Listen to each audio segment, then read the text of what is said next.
Day to all of you. मैं राजन राज स्वागत करता हूँ अपने यूट्यूब चैनल इंडियन साइंस पे। दोस्तों, आज मैं लखनऊ में, जैसा कि आप जानते हैं, लखनऊ ऐतिहासिक और कलात्मक रचनाओं का एक सरोवर है। दोस्तों, यह शहर अपने आगंतुक और निवासियों को यहाँ के नवाबों के शान शौकत अथवा उनके रुतबों से रूबरू कराता है। दोस्तों, इसी शान शौकत का एक जीता जागता नमूना है बड़ा इमामबाड़ा। जैसा कि आप देख रहे हैं हमारे पीछे, ये बड़ा इमामबाड़ा का गेट है और आप देख रहे होंगे वो जो दो गुंबद दिख रहा है, वो बड़ा इमामबाड़ा का दो गुंबद है। दोस्तों, यह बड़ा इमामबाड़ा यहाँ के प्रमुख ऐतिहासिक स्थलों में से एक। दोस्तों, इस इमारत को बनाने की सबसे बड़ी वजह थी अवध क्षेत्र के अंदर वर्ष 1784 में भयंकर अकाल पड़ा, जिसके बाद राहत परियोजना के तहत अवध के नवाब असफ-उद-दौला ने इसका निर्माण करवाया। दोस्तों, कहा जाता है कि इमामबाड़े का निर्माण और अकाल दोनों ही 11 साल तक चला।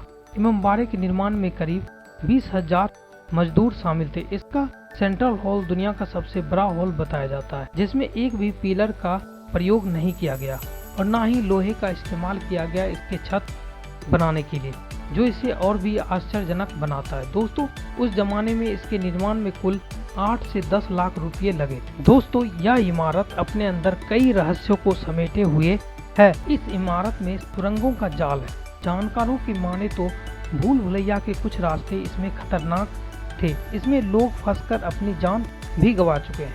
इसलिए कहा जाता है कि यह भूल भुलैया भूमिगत सुरंगों का एक ऐसा जाल है जो इस इमामबाड़े को दिल्ली, कोलकाता, फैजाबाद से जोड़ता है, जिसे लोगों की सुरक्षा के ध्यान में रखकर बंद कर दिया गया है। मुझे जो ये अच्छा लगा इस इमामबाड़े में, ये इसकी खासियत है, इसमें जो 1024 दरवाजे हैं, जो इसके छत पे चढ़ने के लिए 1024 दरवाजे हैं और निकलने के लिए सिर्फ एक ही रास्ता है।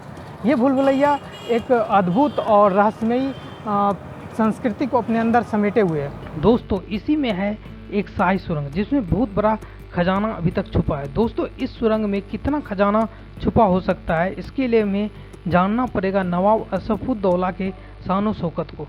दोस्तों, बताया जाता है कि असफ-उद-दौला बहुत खर्चीले थे। असफ-उद-दौला ने अपने बेटे की शादी में भी खूब पैसे खर्च किए थे। तब तो शादी के इस शान शौकत को देखकर दिल्ली के मुगल भी शर्मा गए थे।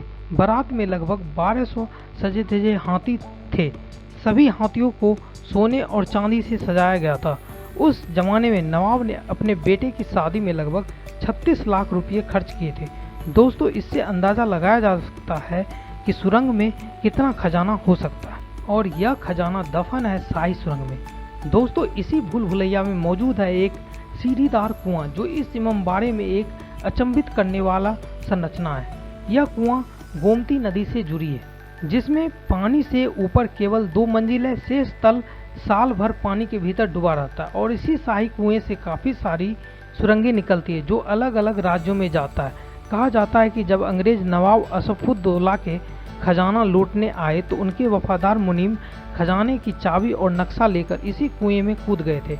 इसके बाद अंग्रेजों ने अपने बहुत से सिपाही इस कुएं में मुनीम या उनके साव को ढूंढने के लिए उतारे, लेकिन कोई भी सिपाही वापस नहीं लौटा। वह खजाना इस इमामबाड़े या सुरंग के जालों के बीच कहीं भी हो सकता है। उसका नक्शा और चाबी आज भी इस रहस्यमयी कुएं में दफन है।